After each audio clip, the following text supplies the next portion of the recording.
Thank you for joining us for the first season's final episode of Dawn of Dragons. If you haven't listened to the earlier episodes, or if this is your first time with us, please listen to at least the prologue and episodes 1, 2, and 3 for the first season for this story to make sense. The story will continue February of 2020, thanks largely to the support of our patrons and dear listeners. Find out more at Dice Tower Theater, that's spelled RE.com. Stay tuned following the program for promos from some of our favorite fellow podcasts who've also helped us immensely on this journey. We hope you enjoy this season's conclusion and look forward to sharing our story again with you soon. And remember the oath.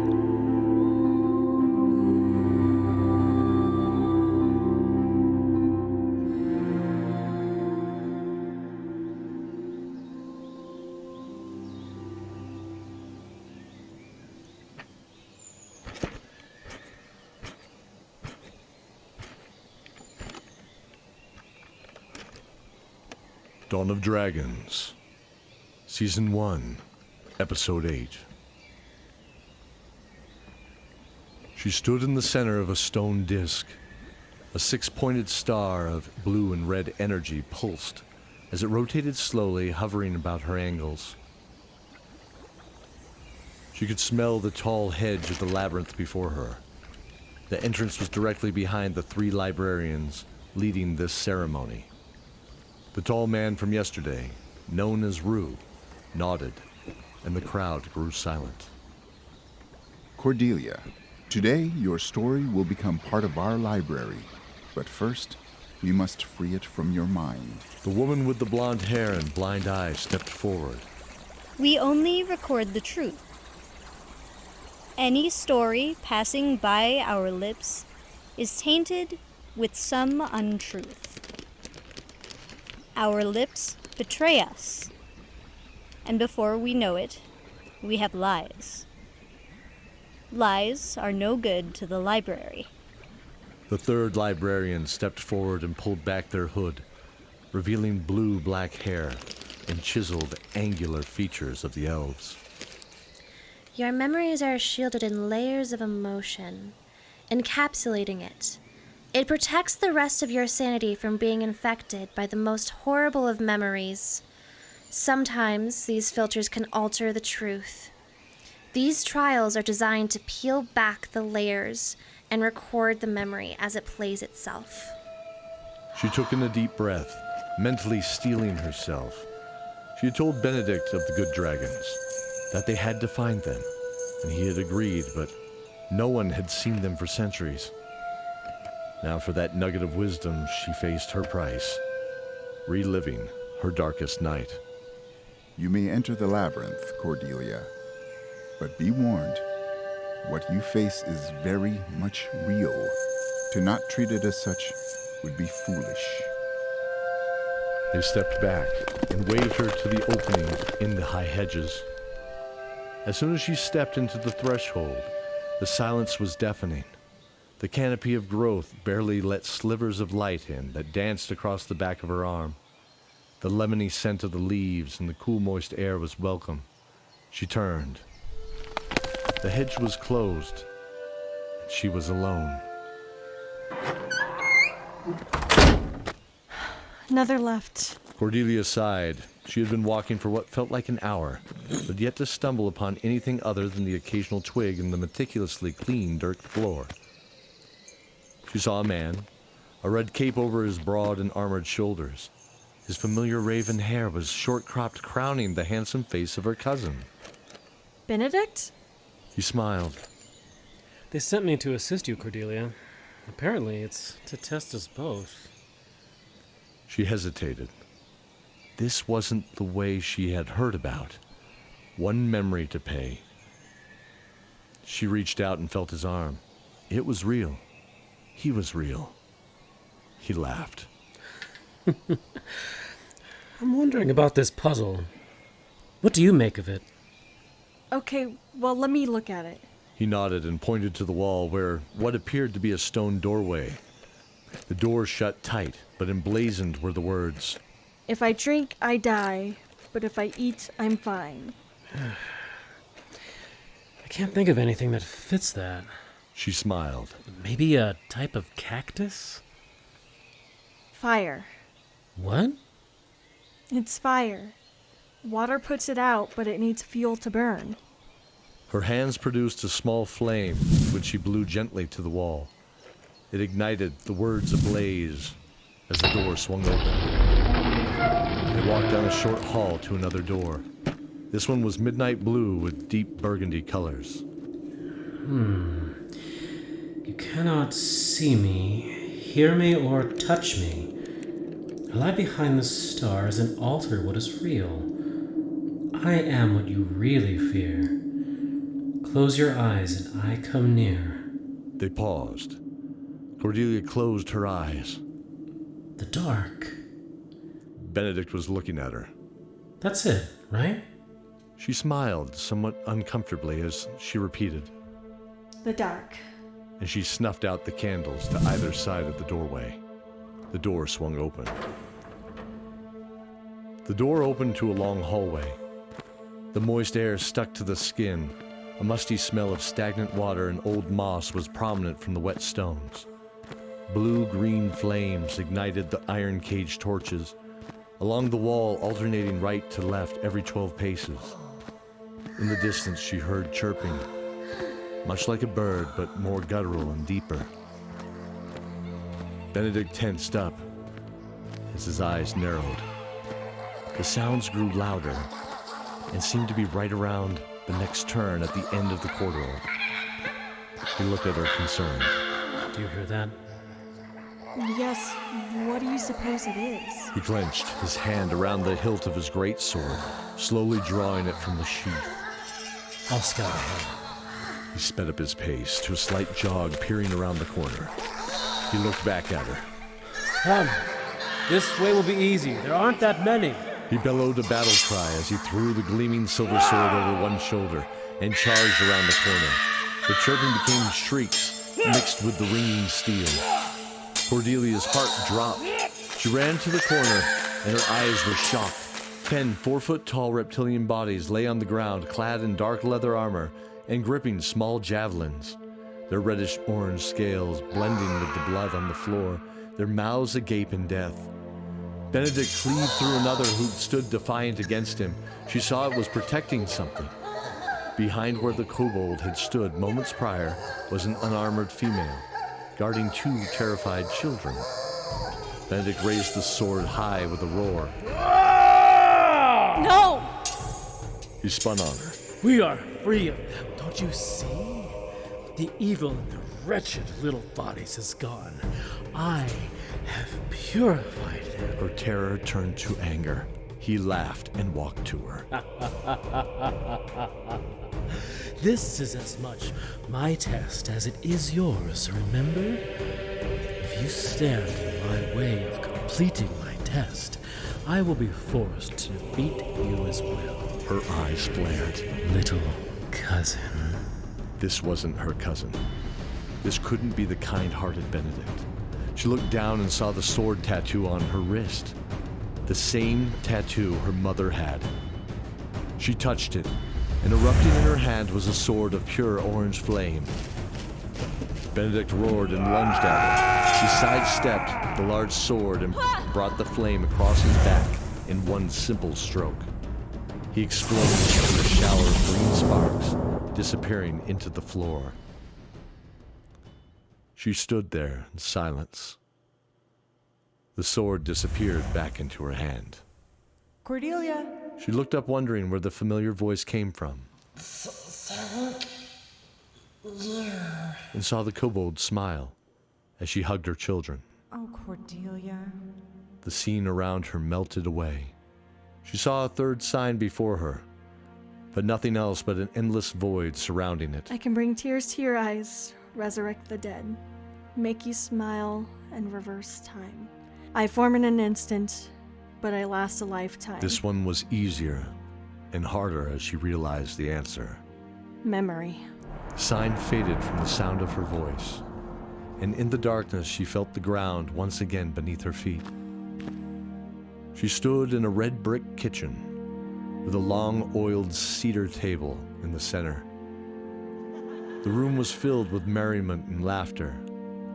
All seemed slower than normal, peaceful, like underwater gently swaying in the tide. Sophie had her arms around Zane. They were next to a smiling, kind-faced Benedict, laughing at one of Zoran's stories. Cordelia. She turned and saw Eleviv at the stove stirring a large pot. She paused to shout something to Zoran before shaking her head with a smile. Are you gonna help me or what? Cordelia walked towards her lost friend before she felt a hand on her shoulder. She saw her mother smile as she gently moved past her to kiss Eleviv on the cheek gently in greeting. Mama? Tears welled in her eyes. She felt a squeeze from a large, powerful arm. She saw the icy blue eyes of Erebus Shieldheart. Father. He smiled and gave her a warm hug. She lost herself in his broad chest, and she felt his shirt become damp with her tears. I love you, Papa. I wanted so much to tell you that. He nodded. One more time. She saw his own tears as he mouthed out a silent, I love you too. She heard Eleviv call to Zane to help set the table. He grumbled and looked at Sophie pleadingly before she laughed, pushing him to his station. Erebus shook his head with a smile. Her mother's lips kissed her cheek. She turned and saw her smiling before her. Laura Hanna silently motioned at her heart with a smile. We are so proud of you. She mouthed out silently. Cordelia's heart broke into 1,000 pieces. This was all she ever wanted. Them to be all together. All of them. I wished for this every day, Mama. Every day. Laura Hanna nodded. Erebus looked at Laura with saddened eyes. Cordelia wiped her eyes. She took in a ragged, deep breath. A peace settling over her. She knew what had to happen next. Papa, it's a time. He looked at her with the warmth of the forge's fire in those eyes again and smiled. He stood up straight and nodded. Her mother joined him by holding his hand. Together they walked outside the house, Cordelia following close behind. Oh, Cordelia. Hearing the voice, she turned to wave at Eleviv, who smiled back before continuing to stir that large pot. They stepped out into the rain by the old tree. The bonfire crackled and sputtered. 3 orcs were in mid-sprint, frozen in time. One swung a huge great axe in an arc forward at an invisible target. The dark armor of Lord Pallas was kicking something on the ground, also frozen in time. She looked down the road and saw 6 cloaked bodies hiding just to the other side of the fence, and a small horse. She hugged her father one more time, choking back the tears to show her strength. She felt she needed to be strong for them too. She held her mother's hands. They both silently sobbed into each other's arms before she began to walk to the cloaked children, her legs damp from the tall, wet grass. Mother. She remembered and ran back to her. Her mother looked surprised until she saw Cordelia hold up the sword tattoo. You will need this. Her mother smiled and nodded. Laura Hanna held her hand on the tattoo gently as it transferred from Cordelia to reappear on Laura Hanna's wrist once again. They parted ways. She saw her father kneel before Pallas.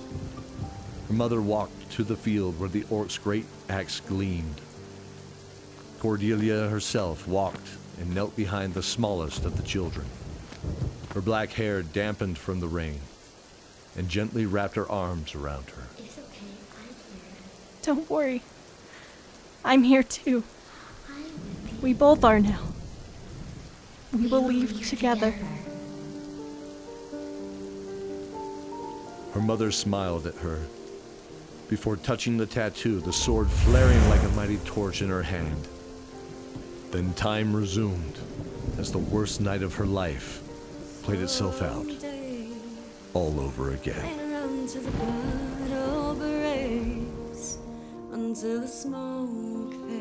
Sophie nervously looked to the opening to the labyrinth.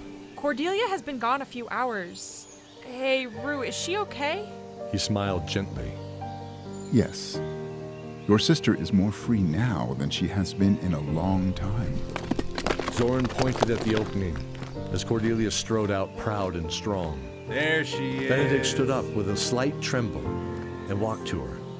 She threw her arms around her beloved cousin, dispelling the last thought of the dark version she had defeated.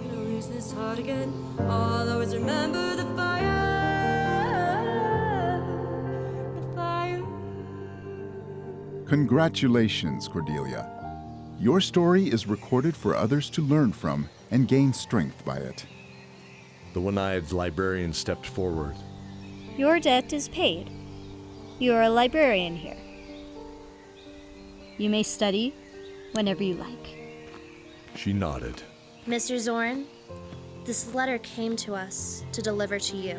The elven librarian held out a folded letter, sealed in wax with a large letter E.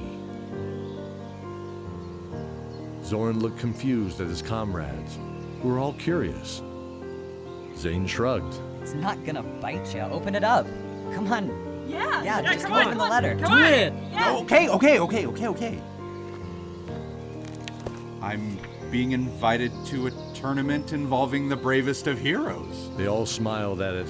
Oh, it's only south in Ellington. That's just a week or so away. I said I'll go with you.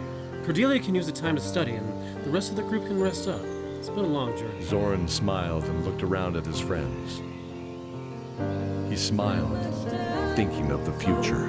Never gonna go off the tracks again. Never gonna lose this heart again. I'll always remember the fire.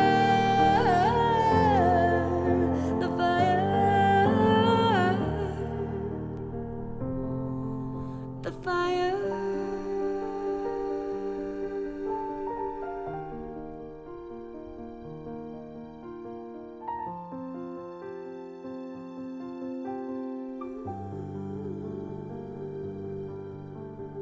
Slow days, waiting around for the bottom to break until the smoke fades me away.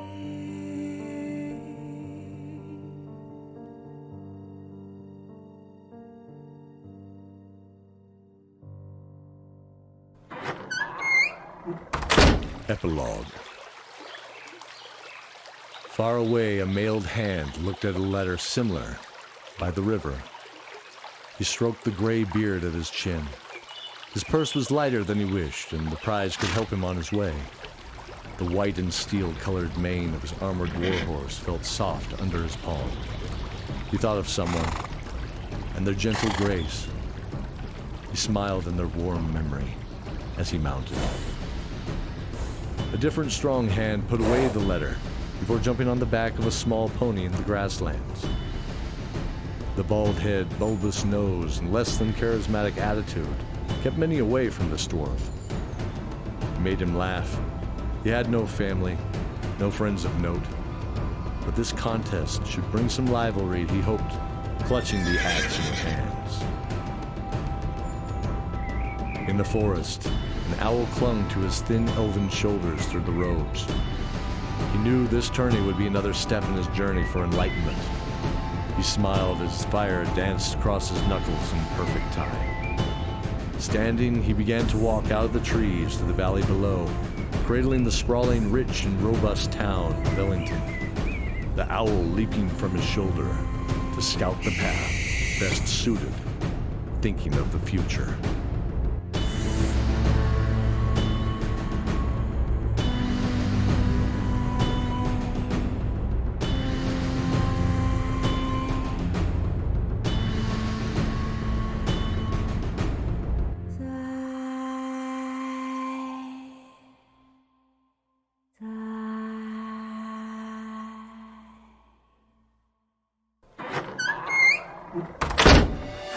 This is a Ninth World Journal. A careless experiment with a teleportation device has left me stranded in random places throughout the Ninth World. While trying to survive in these strange lands, I must find a way to reverse my condition. A Ninth World Journal is a science fantasy audio drama podcast. Subscribe to listen or visit ninthworldjournal.com.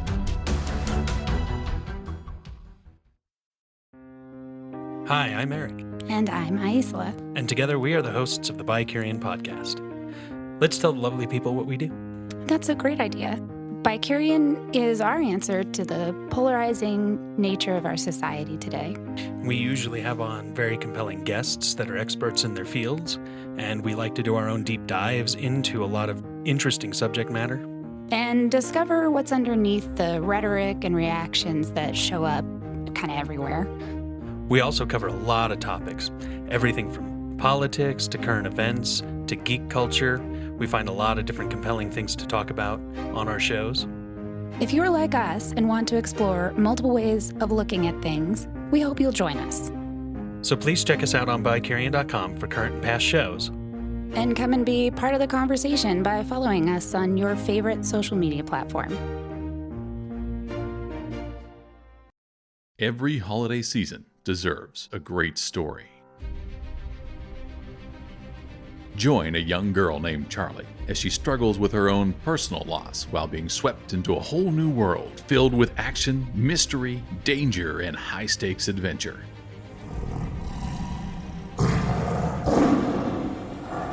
Aunt Nani? Aunt Nani? Come along, you two. She doesn't need our help. Well, what do we have here? Look out, Mift! Incoming! Another human child has arrived. See, now that is interesting.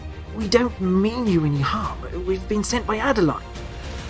You are what I say you are. Then I suppose I'll have to do something about it. I would not be so dismissive were I as weak and careless as you.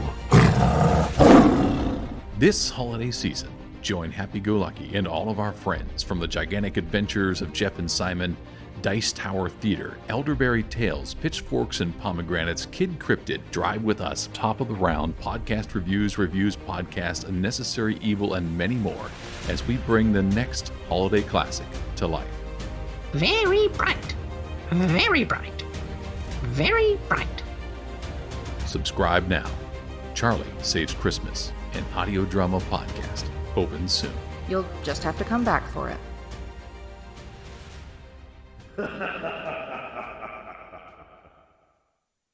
Ho there, stranger! I have a question for you, if I may be so bold. Do you love fantasy? With its heroes of goodness and knights of daring do? Hearty dwarves and mystical elves? Incredible dragons who rule the skies and breathe fire? Maidens so fair, they make the gods themselves weep at their beauty. You do? Well, never mind, then off you go. But if you like darkness, disparity, blood and gore, necromancy and demons, then I have a tale for you, my friend.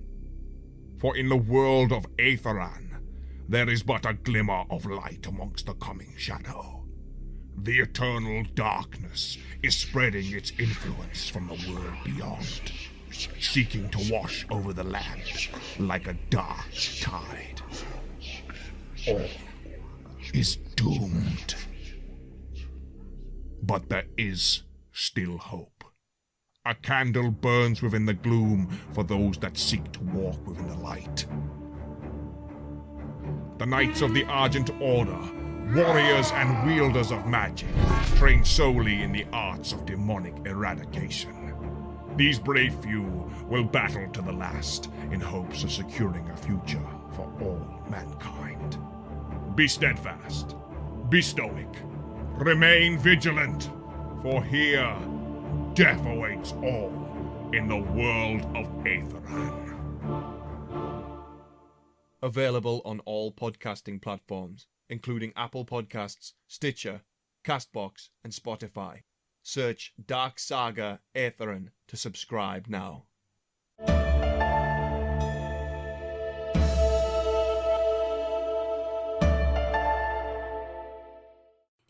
Everybody has a story, and not all of those stories are clear black and white issues, even when we think they are. We wonder, how did this happen? Or what is that like? Or what happens next? Are you sure you really want to know? This is Ignorance Was Bliss at IWB Podcast.